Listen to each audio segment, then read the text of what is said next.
When Undertale launched back in 2015, it was met with undying praise. Giant Bomb gave it a 5 out of 5, and it got a 10 out of 10 from both IGN and Machinima. Random YouTubers that I've never heard of, like this guy, loved it more than his own wife. Yahtzee Croshaw, Jim Sterling, and Total Biscuit had all three selected this game for their #1 pick of 2015. All of Games Media was in agreement about Undertale. I was hearing something about this game nearly every damn day, because seemingly everybody loved it. Everybody but me, because I never played it. I was patiently waiting for it to launch on the Xbox like an absolute idiot so that I could obtain that sick, pregnancy-inducing 1000 gamer score. Oh yeah.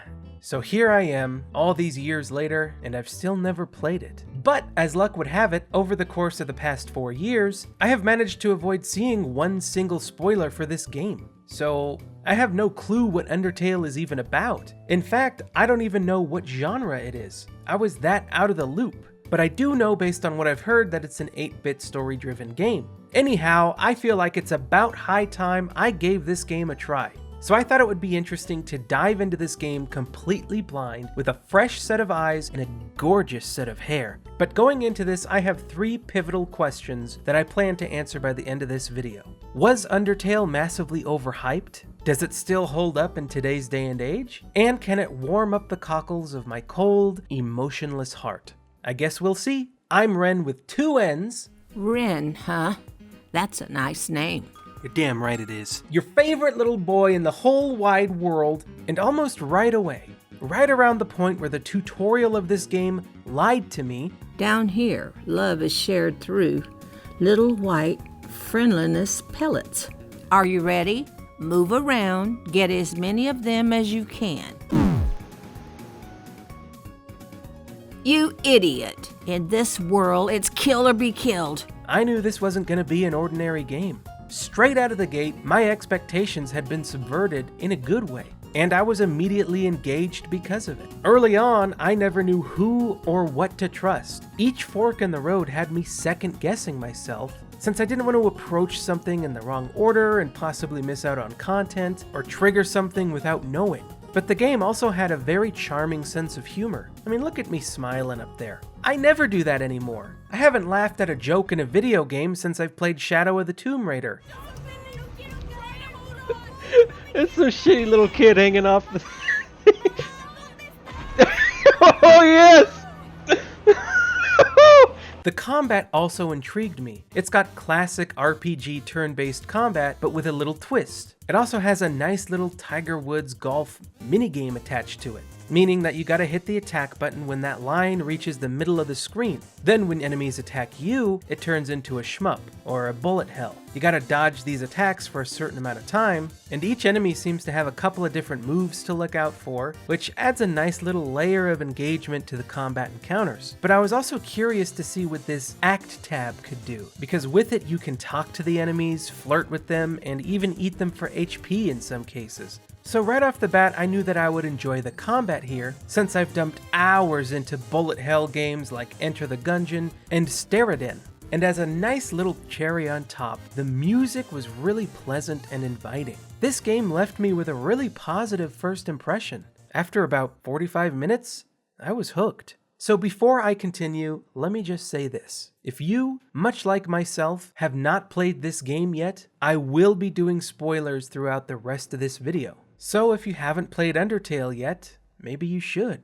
So with that out of the way, I am the type of person who, when I'm playing a game or watching a movie, I like to try and stay one step ahead of its story and predict what's gonna happen next. And usually, I'm pretty good at it. Come on, bust through the door. Yeah, didn't see that coming. Gonna do something behind me, but then you turn around and it's not actually there. That's a classic. What the hell?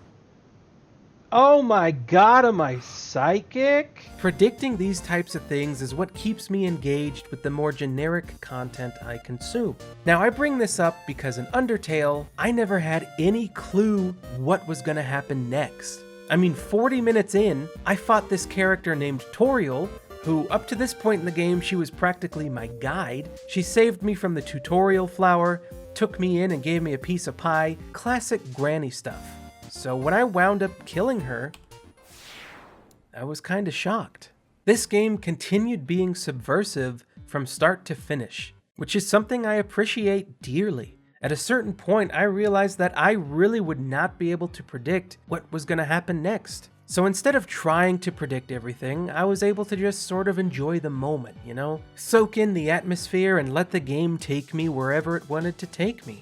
I really never knew what was around the next corner. Whether it was a parody of a dating simulator, an impromptu game show quiz, a musical number, or a boss fight. And I mean, look at this game, guys. It's freaking top-down, 8-bit nonsense. You play as a tiny little tub girl. You guys know me. This doesn't look like the type of video game I typically spend my time with. I like more gameplay-oriented stuff, right? But Undertale kept me engaged from start to finish, with its 3 main elements of puzzle solving, combat, and story. The puzzles are okay. They weren't too hard, but weren't so easy that you could just breeze through them. With that being said though, I do wish the puzzles were a bit more difficult and provided some more challenge. Although I really was never able to solve the piano puzzle. Maybe I was missing something. On the other hand though, I felt like the combat was perfectly balanced in terms of difficulty, and the combat never got stale. They took one incredibly simplistic mechanic and managed to stretch it out and continue expanding on it as the game progressed. Every enemy had multiple different moves to avoid that were tailored to that enemy's design. New weapons were introduced that slightly changed up the way you would attack enemies. Different weapons like the ballet shoes would give you 3 bars to work with instead of 1. And if you got the timing down perfect, you would do big damage. New mechanics were constantly getting introduced into the combat. Like, hey, when you see blue, that means you just gotta sit completely still. If you move when it's touching you, you'll take damage. Or now, instead of having your heart float around like usual, it's stuck to the ground and all it can do is jump. Or there are times when you're incentivized to grab green projectiles rather than avoid them. Or it might just suddenly change into an impromptu game of Frogger. The combat changes things up at a pretty decent pace, so it really never gets old. And it isn't always easy either. Sometimes these things can present a bit of a challenge. And you know me, I like a challenge. Look at me up there. I am goddamn focused. This game managed to take such a simple and bare bones combat mechanic, fun and engaging for its 6-hour runtime. That on its own is very impressive. Plus, there's an entire act mechanic, which I briefly mentioned earlier, but it's actually incredibly important, more so than I initially thought. I found out slightly too late that during battle, you could lull an enemy into a state where they no longer want to kill you so that you can spare them. You can even do this with bosses, which can make them become friendly. And I learned far too late that this is what I should have been doing from the get-go. Apparently, I had already killed an important character, which I didn't realize until I got to a bar, and that character was missing. So knowing that, going forward, I was being even more cautious of my actions, since it was pretty clear that my choices would wind up affecting the plot somehow, and I didn't want to ruin anything. But of course, I managed to find a way. I accidentally lied to Papyrus and told him that I wasn't wearing a bandage because I genuinely didn't remember that I was, which most likely led to this boss attacking me, which led to me killing that boss. And the fact that I had slaughtered Lesser Dog didn't help much either. You think it was fun when I found out Lesser Dog, who wanted nothing more than affection, was dead because of the whims of a single human? Whoops. So now we're in the story portion of the video, and there's a lot to talk about in regards to this game's story. For one, it does a very good job of building character, whether it was through the surprisingly good writing or by giving us visual representations of a certain character's traits. But each character is unique, so much so that if they didn't have pictures of themselves next to the dialogue, I'd probably still be able to tell who's who because they're that distinct. And I actually found myself trying to make each of these main characters happy because I liked them. So naturally, I didn't want to kill any of them, and I genuinely felt kinda bad about the 2 I had already killed. So I played the entire rest of the game like a good boy. I quit killing bosses, and I even quit killing regular enemies because I wanted the best ending possible. So when I got to the end of the game and was told that I would be judged by all of my actions, That EXP stood for execution points, and I had over 1,000 of them, I was genuinely getting kinda nervous about what might happen. So much so that I actually decided to go back and grind out 1,000 gold in order to send one of those dogs to college. I felt like that would improve my ending, but I don't think it did. All it did was unlock the best armor in the game, which was also insanely expensive. And I'm pretty sure it's for people who just really suck at this game. And since I am the god of video games... Yeah. You can be the god of video games. I am. I think you I already... are. Yeah. You're definitely the god of video games. Thank you so much. Up until this point, I had yet to die one single time in this game. You haven't died a single time. Which I was pretty proud of. So I don't think me sending that remedial dog to college really did anything, since when that dog came back, his brain was still severely damaged. Tim back from Cool Leg. Tim learned many things. Learned to sell new item. Yeah. So there was nothing left to do now but fight the king, the final boss. So I did. I didn't want to fight him, but that was my only option. Once I did enough damage to him, I of course opted to spare him, and was utterly shocked when the tutorial flower came in and finished him off, then immediately forced the game to actually close.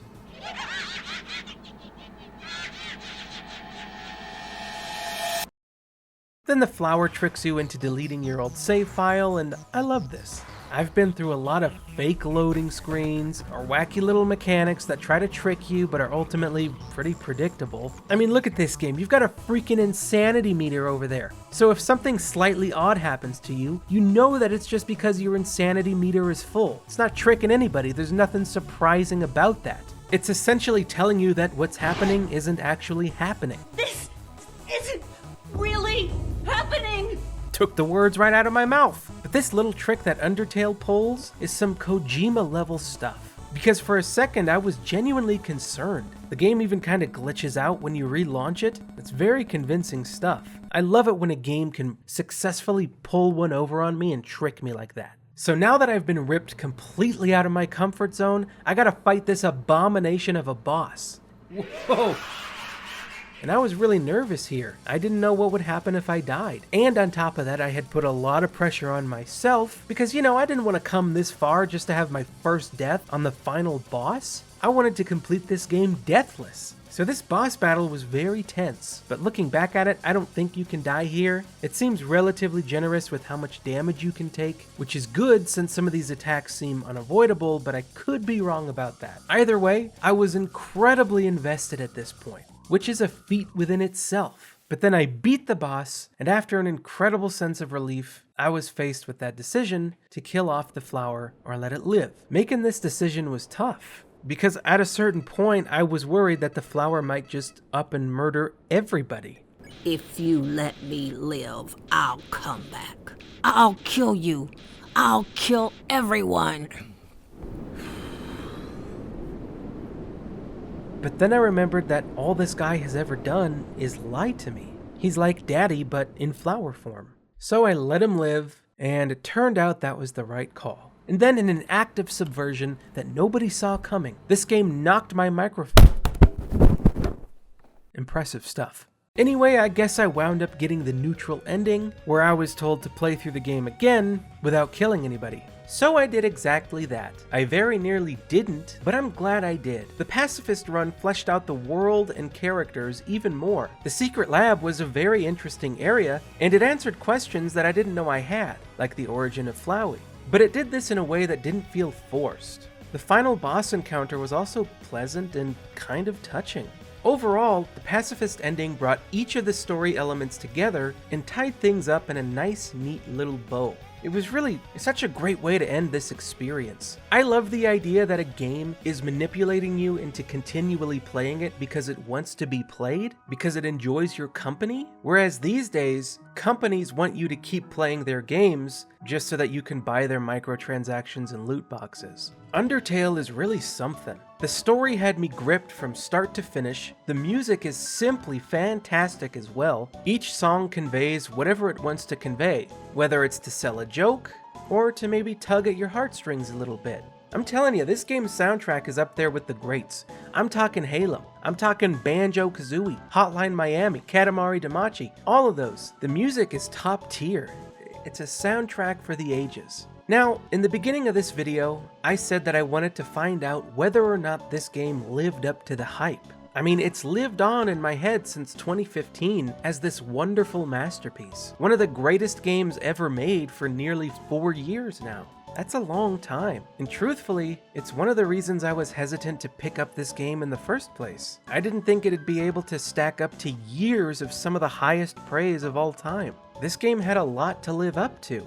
So did it? In all honesty, the answer is yes. Not only did this game live up to the hype, but it aged incredibly well and will continue to do so. Because of its 8-bit art style, a clever sense of humor that doesn't rely on being topical, and simple varietous gameplay, I think that Undertale is truly timeless. This game will continue to surprise and delight for a very, very long time, so long as it doesn't get spoiled for people. I think one of the reasons I enjoyed this game so much was because I went into it completely blind. If I had had a big moment spoiled for me, I probably wouldn't have enjoyed it as much. But for the final question, did this game warm up the cockles of my cold, emotionless heart? I mean, I'm the type of guy who laughs at children that Lara Croft is unable to save. The type of guy who makes jokes about sucking on shotgun barrels. I'm a piece of work. But it's probably no secret that yes, this game did make me feel good. It made me chuckle. The characters were likable and the atmosphere was just so warm.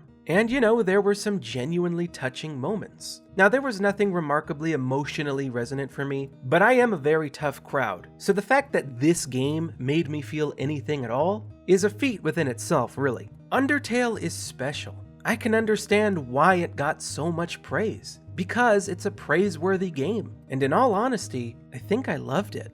It's an incredibly unique experience that had me guessing, got me invested in its world, kept me engaged, and took me on a bit of an adventure. I'm almost kinda sorry that I waited so long to play it, but since I did, I got to share my experience with you guys, and I think that's pretty cool. It's clear that Undertale was created with so much love and passion.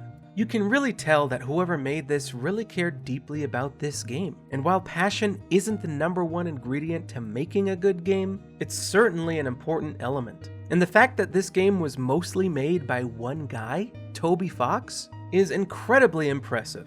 He should be proud. But to wrap things up, I really can't find much wrong with this game. It delivers the experience it wants to deliver. It runs really smoothly, it never crashed on me except for that one time where it was supposed to, and the game never dragged anywhere. Everything is intentionally placed, and nothing in the game devalues any part of the experience. Everything is tightly focused, the story is just as long as it needs to be, and there's nothing left to say except that Undertale is a truly great game.